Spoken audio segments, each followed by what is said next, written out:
Hello YouTube universe. हम निकल पड़े हैं एक ऐसे शहर के लिए जहाँ सूरज आकाश और धरती से बने क्षितिज से उगम होता है और मानो एक नदी में अस्त होता है। जहाँ हवाओं का रौद्र रूप आसमान के बादलों को भी अपनी मर्जी के मुताबिक बहाता है और जहाँ पानी का बहाव और मल्लाहों की धुन एक दूसरे में घुल मिल कर मधुर ध्वनि उत्पन्न करती है। 88 घाटों से बना वरुणा और 80 नामक नदियों के बीच स्थित उत्तर का ये प्रदेश है वाराणसी।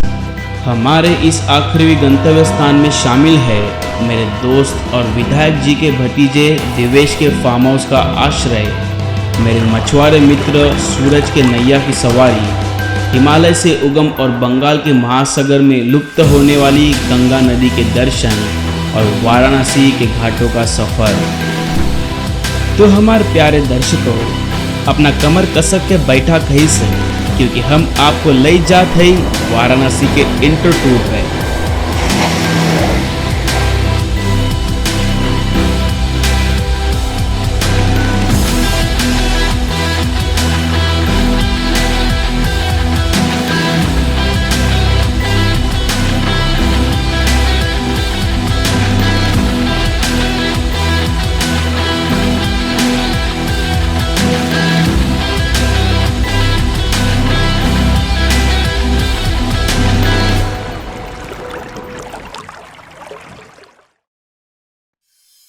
नमस्कार दोस्तों, मैं हूं स्वप्निल और आपका स्वागत है आपके अपने YouTube चैनल में एक्सप्लोरर स्वैप। और जैसा आपने इंट्रो वीडियो में देखा, हम जा रहे हैं मनाली से वाराणसी।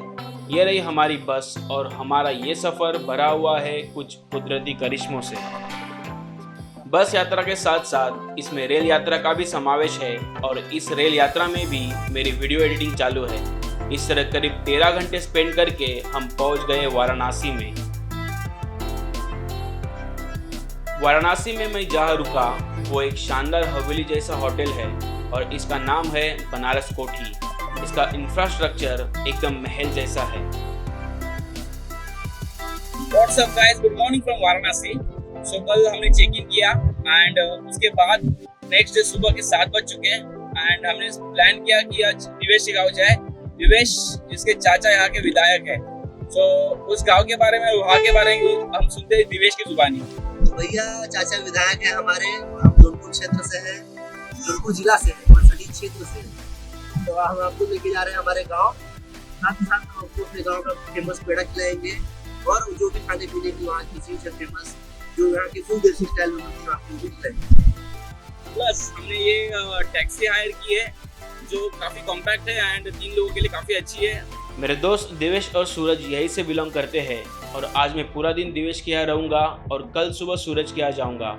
दिवेश के चाचा चाची का यहाँ फार्म हाउस है और सबसे स्पेशल वहाँ उनका पेट डैनी है। सूरज का घर नदी के किनारे है और सूरज के पास बहुत सारी नावें हैं।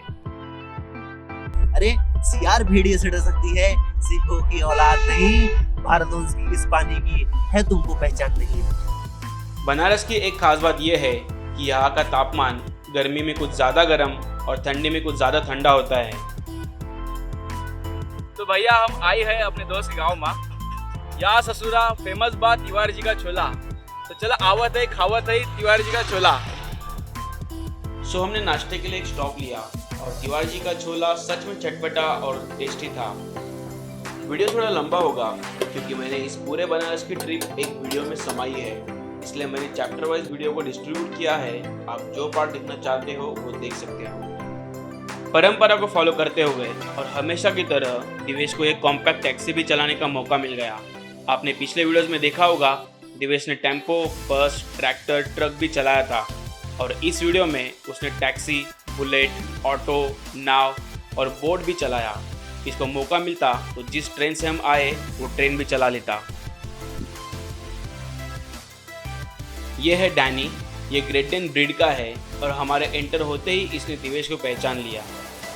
ये वाटर स्टोरेज है जिसमें कुएं से पानी आता है, जिसको हिंदी में हौदी बोलते हैं। इसकी इस लाउडनेस में ही सुकून और शांति है क्योंकि ये गांव की याद दिलाती है। फ्रेश होते ही दिवेश ने अपनी बुलेट निकाली जिसमें हम गांव और दिवेश के खेतों की टूर पर निकले, जिसमें हम एक अंडर कंस्ट्रक्शन प्रॉपर्टी के टेरेस पर गए जहां से पूरे गांव का नज़ारा देखने मिल रहा था।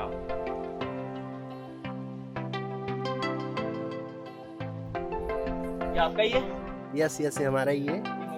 ये मकाई का खेत है। यहाँ से लेके आपको वो ऊपर नीचे आगे लास्ट बॉर्डर दिख रहा होगा, वहाँ तक पूरा हमारा ही खेत है। ये पेड़ का है? सागौन सबसे अच्छी लकड़ी का, ये जब प्रॉपर एकदम अच्छे से हो जाता है इसको बेचते हैं। घर रिटर्न आकर हमने चाचे के हाथ से बना घर का स्वादिष्ट खाना खाया और थोड़े समय रेस्ट करके शाम को डैनी को घुमाने लेके चले गए।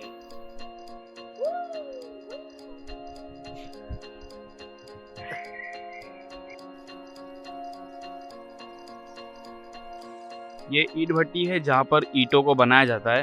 एंड हमारे साथ है डैनी, जिसको हम सैर कराने लेके आए हैं। एक्चुअली डैनी है जो हमें सैर कराने लेके आया, क्योंकि उसका ये डेली का रूट है।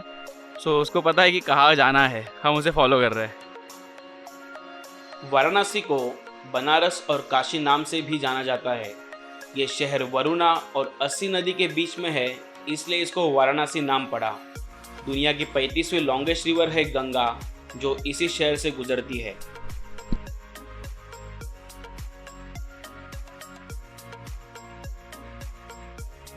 ये बन रहा है दाना। मुंबई में जैसे भेलपुरी होती है, इसकी रेसिपी सेम है, बट मूंगफली को छोड़ इसके सारे इंग्रेडिएंट्स डिफरेंट हैं। दाना के बाद डिनर में मैंने खाया बाटी चोखा और लिट्टी चोखा। चाचा ने खास ये मेरे लिए बनाया था और इसमें सच में कमाल का स्वाद था। मुंबई में ये बहुत गिने चुने रेस्टोरेंट्स में मिलता है।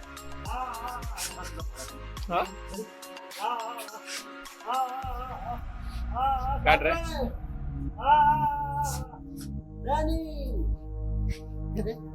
काटा। हमारी रात बाटी चोखा और लिट्टी चोखा जैसे भोजन और डैनी के साथ समाप्त हुई और दूसरे दिन डैनी के खेलकूद के साथ ही शुरू हुई। शहजादा डैनी को इतने लाड़ प्यार से पाला जाता है कि भाई साहब को पूरी रात कूलर ऑन होना चाहिए। गलती से भी बिजली चली गई तो जब तक बिजली वापस नहीं आती तब तक डैनी भौंकते रहता है। जाते वक्त जब मैंने डैनी को बाय बाय किया तो उसको समझ आया कि हम उसको छोड़कर जा रहे हैं और वो जोर जोर से भौंकने लगा। मैंने यहाँ एक पूरा दिन स्पेंड किया, जिसमें से ज़्यादातर समय मैंने डैनी के साथ बिताया। And I am really gonna miss Danny. तो सबको आखिरी अलविदा करके हम निकल पड़े मेरे दोस्त सूरज के गाँव जाने। चाचा ने हमें आधे रास्ते तक छोड़ दिया। चाचा ने हमसे चैलेंज किया कि ये ट्रेन जितनी भी रफ्तार से जाए, ये हमें आगे आने वाले दोनों फाटकों में मिलने वाली है, और एग्जैक्टली वैसे ही हुआ। फिर दिवेश मुझे बेनीराम प्यारेलाल नामक एक मिठाई की दुकान में ले गया, जिसकी इमरती वर्ल्ड फेमस है और इनका ये व्यापार 1855 से चला आ रहा है। तो मतलब ये आपके पूरे वंश में चलते आ रहा है। 1855 में बेनीराम और देवी प्रसाद दो भाई थे और उन लोग मिलकर इसका शुरुआत की। छठवें वंश। अच्छा अच्छा। तो हम लोग आए हैं जौनपुर सिटी में। जौनपुर का सबसे फेमस है, वर्ल्ड लेवल की फेमस इमरती, बेनीराम की इमरती। तो हम लोग बेनीराम के शॉप पे खड़े हैं और इमरती का टेस्ट कर रहे हैं। ये दिखने में जलेबी ऐसा दिखता है, खाने में भी मीठा है, बट ये जलेबी नहीं है। भैया गिरावत। बेनीराम प्यारेलाल की वर्ल्ड फेमस इमरती खाकर हम ऑटो रिक्शा से निकल पड़े किरावत के लिए, जहाँ सूरज का घर है। एंड नो वंडर इस रिक्शा को भी दिवेश ने चलाया। यह रही मेरी इंस्टाग्राम और फेसबुक की आईडी। आप मुझे इन सोशल मीडिया प्लेटफॉर्म्स पर भी फॉलो कर सकते हो, जहाँ यूजुअली मैं photos, reels, mini logs, intro videos डालते रहता हूँ। Hey what's up guys, very good evening from Jaunpur district. अभी मैं आया हूँ मेरे दोस्त सूरज के गांव, एंड उसका गांव एक्चुअली है गोमती रिवर के नज़दीक में। उसका घर यही नज़दीक है। एंड फिलहाल वो हमारे लिए एक बोट का अरेंज कर रहा है, जिसमें बैठकर हम इस रिवर का सफ़र करने वाले हैं। वो आ रही है हमारी बोट। अगर अब तक आपने ये वीडियो देखा है तो इस वीडियो को एक लाइक ज़रूर बनता है, और आपको इस जर्नी से रिलेटेड कोई भी क्वेरीज हो, आप या तो कमेंट्स में मुझे पूछ सकते हो या फिर इंस्टाग्राम पे डीएम कर सकते हो। यह है सूरज का घर, और हम नाव से निकल पड़े एक ऐसे पॉइंट पर जहाँ से इस नदी का खूबसूरत व्यू मिलता है। साथ ही साथ हम हर एक को नाव चलाने का मौका भी मिला और सच में गाइस एक सुकून भरी शाम हमने स्पेंड की गोमती नदी के यहाँ।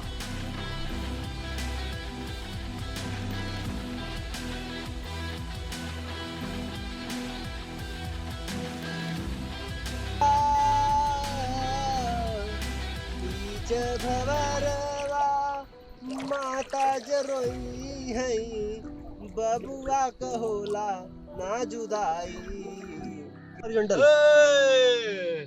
बीच बवरवा ससुरा खिलाई रे ओ बाटी चोखा खाइले ओ यूपी आइले ओ बाटी चोखा खाइले ओ यूपी आइले।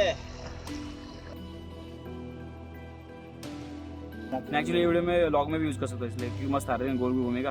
फास्ट मोड कर दूंगा ना, फास्ट ही घुमा रहा है इसको, थोड़ी घुमा रहा है, देख तो जरा कैमरे से निकल के तो देख। सूरज वाह घुमाते रहे मस्त आ रहा है। भाई घर में वापस जा। ये मोर मोर ने देखा है क्या? नहीं बट ऐसे उड़ते मतलब वीडियो में मस्त आ रहा था और इसके वीडियो में आ गया है।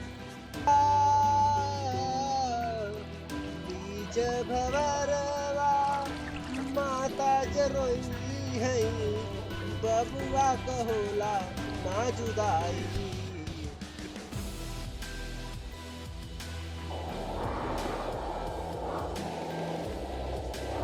फिर इसी दिन मैं सूर्योदय देखने के लिए गया गंगा नदी के किनारे। बनारस खास करके यहाँ के घाट्स के लिए जाना जाता है। महाराष्ट्र की भाषा में घाट्स पहाड़ों पर होते हैं पर यहाँ नदी के किनारों को घाट्स बोलते हैं।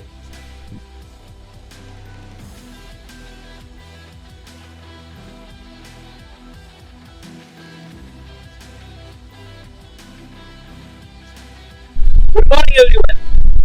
अभी मैं खड़ा हूँ पंचघाट पे। यहाँ पे एक बंगलो है, इसके टेरेस पे नजारा मैं देख रहा हूँ।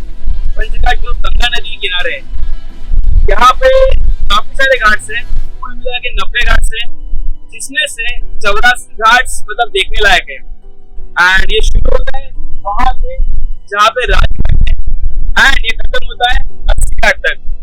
जो आखिरी घाट है उसका नाम 80 घाट, उसका नंबर क्या वजह से दिया हुआ है। एंड ये वाराणसी में भी फिलहाल हूँ और यहाँ पे देखने लायक काफी सारी चीजें।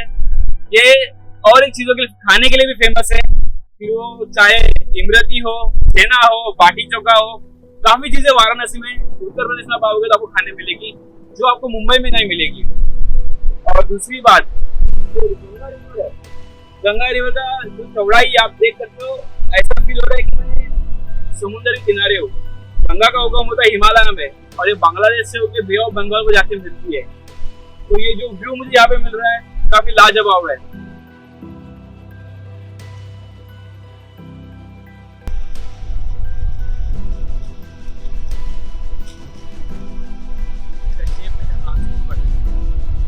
इसको हम अपने गूगल लेंस करके देखते हैं कौन सा फ्रूट है।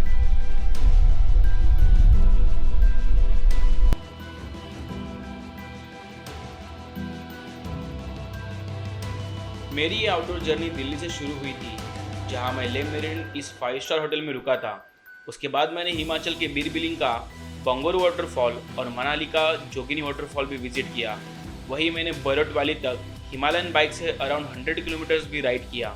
ये सब के अलग अलग वीडियोस मैंने बनाया है, जिनकी लिंक ऊपर आई बटन में और नीचे डिस्क्रिप्शन में दी गई है। आप इस वीडियो के बाद उन्हें देख सकते हो।